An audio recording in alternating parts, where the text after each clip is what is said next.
అందరిది పూర్వజన్మ సుకృతం, ఎన్నో జన్మల బంధం. అది అంత సులభంగా రాదు నాయన. దీనికి ఎన్ని కోట్లు పోసినా ఇది వెలకట్టలేదు. ప్రేమతో వెలకట్టేది.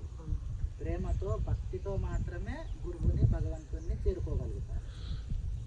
ప్రహ్లాదుడు కానీ ఆంజనేయ స్వామి కానీ చూస్తున్నారా, పూర్తిగా ఒక నిజం చెప్పాలంటే రవణాసురుడు కూడా అంట. ఇట్లా చూడడానికి మీరు చరిత్రలో ఏదో తప్పుగా అనుకుంటారు కానీ పరమభక్తుడు, ఆత్మలింగంని కడుపులో దాల్చిన వాడు.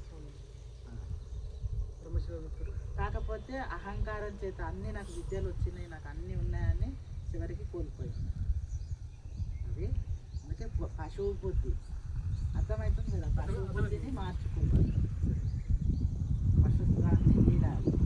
మీ అందరి లోపల జ్ఞానము, పరబ్రహ్మ స్వరూపము, ఇదే పరమాత్మ పరంజ్యోతి అని మీరు అది మీకు తెలియాలి అంటే రోజు ధ్యానం చేయాలి, సాధన చేయాలి, మఠమాంసాలకు పూర్తిగా దూరంగా ఉండాలి.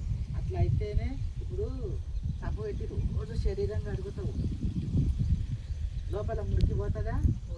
మరి అది ఎట్లా పోవాలి? ఎట్లా పోవాలి చెప్పండి అయ్యా. చెప్పిన మాట వినాలి. త్రికరణ శుద్ధి, చిత్తశుద్ధి, ఆత్మశుద్ధి, దేహశుద్ధి ఉండాలి.